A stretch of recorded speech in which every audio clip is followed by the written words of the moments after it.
To say right away, and I know this will be a critical video, I really enjoyed Backrooms, a fresh horror movie exploring an unsettling liminal space, where there's this addicting drive in wanting to traverse and understand this mysterious location. I found a place. The first two acts of this film work very effectively, and I think where the film suddenly breaks down is towards the beginning of Act 3, when Clark pacifies Mary and they have their long dialogue scene. To me, there are two crippling issues in the script here that I want to dissect, and this video will touch on each one in two parts. As a quick plot recap, the story follows Clark and Mary. Clark owns a struggling furniture store and discovers a hidden doorway on his subfloor that leads into the Backrooms. Mary is his therapist, and after a troubling visit with Clark, where he tells her about this place and he later disappears, she goes to check on him. Upon which, she also finds the Backrooms, and while exploring it, she's knocked out by Clark, who's gone crazy over this vague period of time. So the first issue with this dialogue confrontation is Clark explicitly lays out and tells the audience what the Backrooms is. It's this place that acts like a sponge that absorbs someone's past and memories, and it tries to reproduce them through rooms, objects, and creatures, but at deteriorating outputs. So I was kind of shocked that, for a horror premise that's predicated on ambiguity, and a story that's open to interpretation, that they'd sit you down and plainly reveal the inner machinations of the Backrooms through straight dialogue. Who are these people? This place builds them. Or actually more like it remembers them. The mystery is the main aspect about this universe that's so appealing. The theory crafting is immense and deep. I briefly dipped my toes in it, and it was pretty insane. This level of detail and wanting to know more about this world is extremely alluring, and the proof of that is there being a huge community that's purely dedicated to understanding and solving the Backrooms. So having a character basically talk to the audience and describe what the Backrooms is, dismantles a core aspect that makes this genre of horror so fascinating. Now, to make this point in the story even more baffling, Kane Parsons already expertly communicates this idea outside of this dialogue scene. This huge exposition dump was entirely unnecessary. The ending montage on its own clearly shows to us how the Backrooms is copying the lives of the protagonists, reproducing their homes, wanted posters, and the final nail in the coffin that should allow the audience to understand what's going on is a copy of Mary. It's quite frankly a great final shot. However, since we've already been told all of this information, this largely feels redundant, taking away the impact of the ending because you're revealing something that we already know. The ending montage would be a far more interesting way to convey this information if you had to pick between showing or telling it, along with the former bookending everything. It has this great hidden weight to it because these are the answers we've been seeking. The final piece of the puzzle and assembling it at the very end would have been extremely satisfying. Unfortunately though, through Clark and Mary's dialogue confrontation, it's as if we're watching the creators assemble the puzzle in front of us, taking the pieces out of our hands and describing what each one means and where it goes. This choice in the writing gives me the unshakable feeling that Kane Parsons had to make this movie as consumer-friendly as possible, appealing to common moviegoers who may not have a high level of media literacy. This isn't me calling people dumb, but the way people consume media these days is often very distracted, or the attention level isn't at where it needs to be to understand everything. Interestingly enough, Kane Parsons doesn't actually have credit for writing this script. That goes to Will Sudick, and undoubtedly, Kane Parsons influenced the script through what he wants in a general sense. But Will, from what it seems, is bringing in more of the Hollywood script touch. This is beneficial in different ways, and the only misaligned aspect in this regard is the over-explanation, clashing with the core aspect of the Backrooms, and to be fair, I thought the movie was very well written up until Act 3. It just seems like that style of writing doesn't fit creepypasta horror like a perfect glove. Getting back to the point of communicating this idea of copying, from a thematic standpoint, this was ever present throughout the movie. It's been gradually building, making that dialogue confrontation more annoying and how they spell this all out. Like, zooming out more and looking at the overall film, Its themes run deep and are consistent when it comes to representing memories, the past, and replication. These three ideas are deeply interwoven into the fabric of the script, and every scene touches on one of these themes. The opening of the movie after the prologue features Mary witnessing her home getting demolished. This is the destruction of her past, and she keeps her hand imprint of cement that operates as a physical memory. Clark's therapy scenes explores his past as well. A common drill they do is a roleplay of Mary playing his ex-wife, and they reenact the moment Clark's wife left him, or any points of contention in their relationship. These moments are thematically interesting because they synergize with this notion of reproducing memories, but the details aren't entirely right, or something is slightly off. Just like how the Backrooms tries to copy things from its subjects. The commercial that Clark shoots for his furniture store is revealed to actually be an imitation of Big Wayne's furniture barn. The general implication seems to be that Clark is copying the success of that store by changing its Western theme to a pirate theme, and that obviously isn't working out. No way. He never has any customers in his store, and his business is failing. So again, reproducing something at deteriorating results. Even his furniture is falling apart and isn't assembled correctly. Another interesting thing directly tied to Clark is his fundamental passion, architecture. I am a fucking architect! Drawing parallels to the Backrooms and this being an architectural space that doesn't make sense. And then perhaps one of my favorite ways Kane Parsons communicates this idea of the Backrooms copying things is the shot of Mary's room that slowly sinks to the floor and it gradually gets more and more distorted. All of this is to point out that these ideas were ever present in the movie, featured in almost every scene, whether or not you were actually aware of it, and there's definitely more examples. It actually made rewatching the movie very engaging, as you're picking up on all these details. It's a very tight movie that's richly packed with thematic subtext. So of course, this all goes back to the infamous dinner scene, with Clark removing all of the nuance of themes by directly telling the audience the Backrooms' nature, betraying the brilliant storytelling prior. And honestly, they could easily have left the explanation with this singular line. Imagine describing a dog to someone who's never seen one before and then asking them to draw it.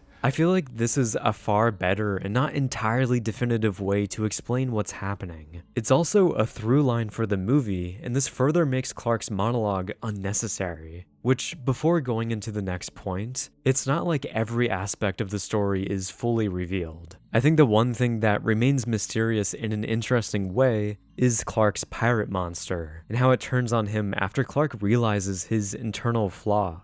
Along with other things like, why is this creature hostile and not other copies? Is it because of Clark's inner turmoil? There's more intriguing things to chew on, and it's just unfortunate that the Backrooms itself wasn't given this same treatment. For the second issue, I don't think Mary's character achieves her full potential for her general slot in the story, and the way this boils over during the dinner scene is that the emotional bond between Clark and Mary is superficial. It's a therapist and a patient. There's not a lot of history or depth between these two characters. This is where I started to question if Mary was really the right character to pair with Clark. Does she leverage the highest amount of potential for this relationship? She still gets the job done and is perfectly fine, and her main usage narratively is operating as a device to open up Clark's past trauma and analyzing it. The way this is done is a bit exposition heavy, but it is natural exposition because it's rooted in therapy.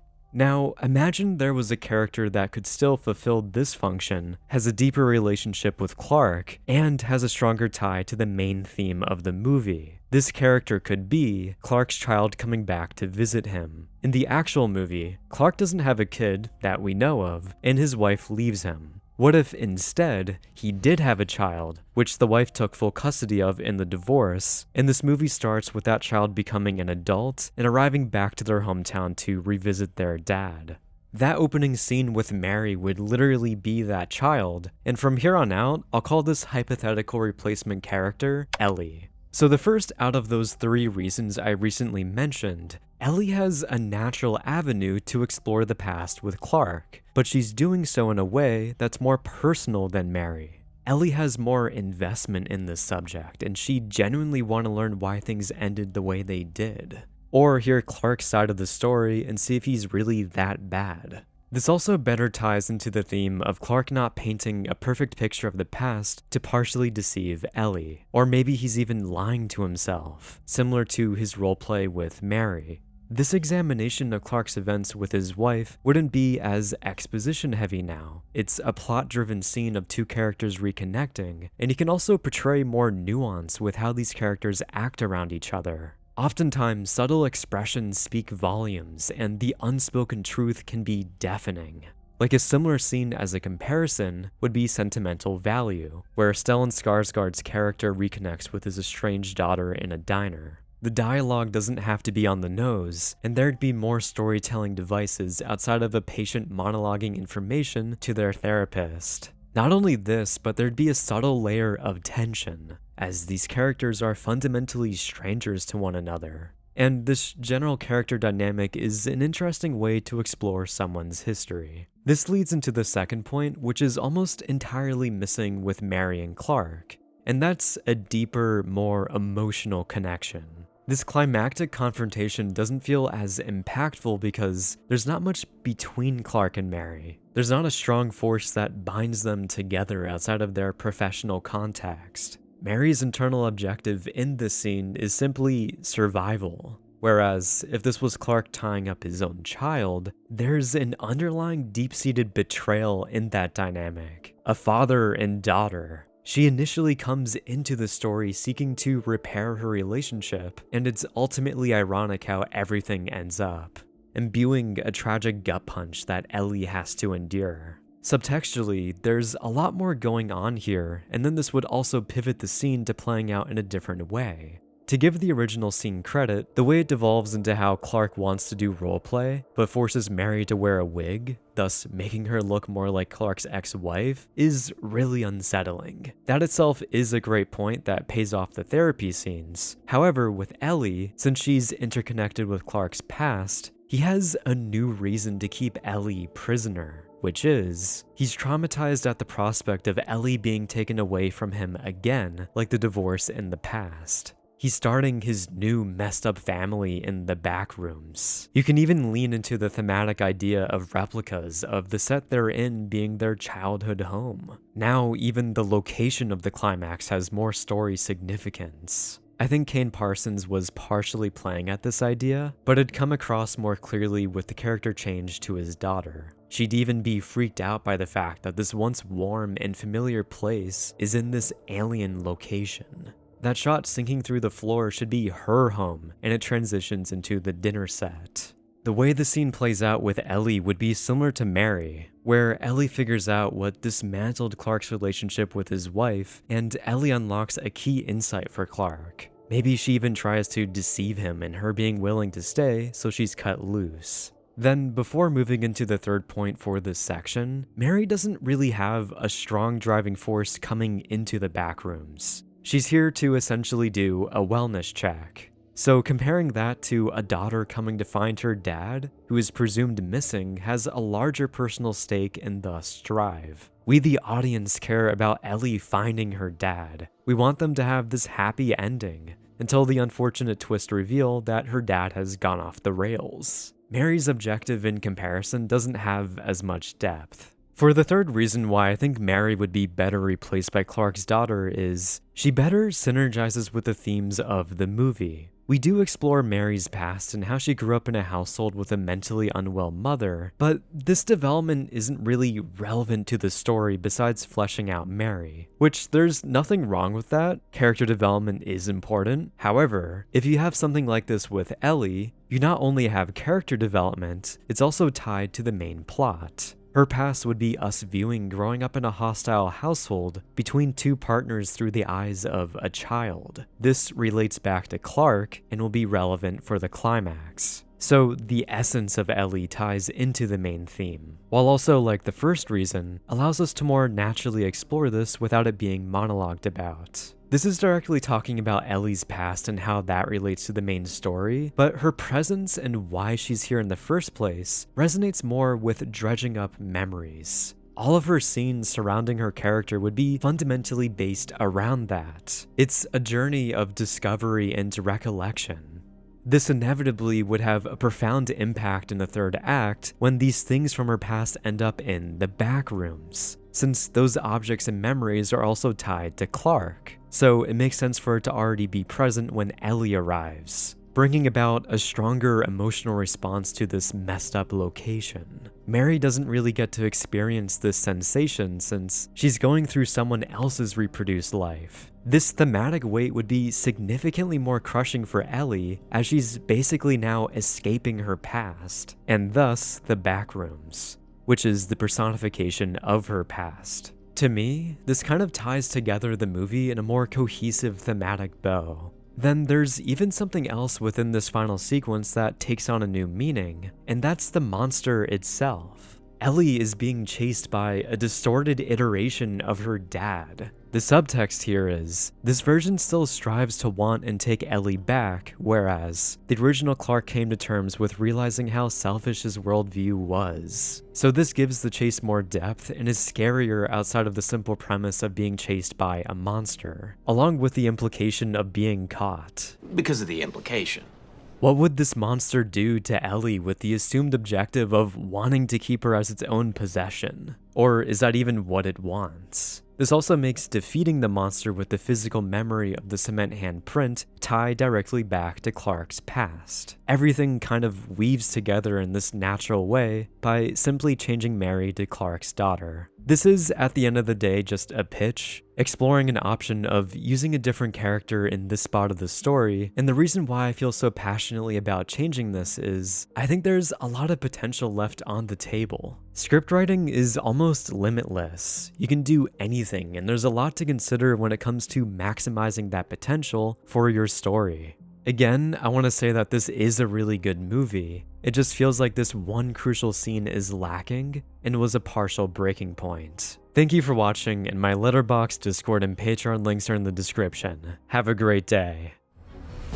As usual, thank you to my wonderful top patron, Logan Farmer.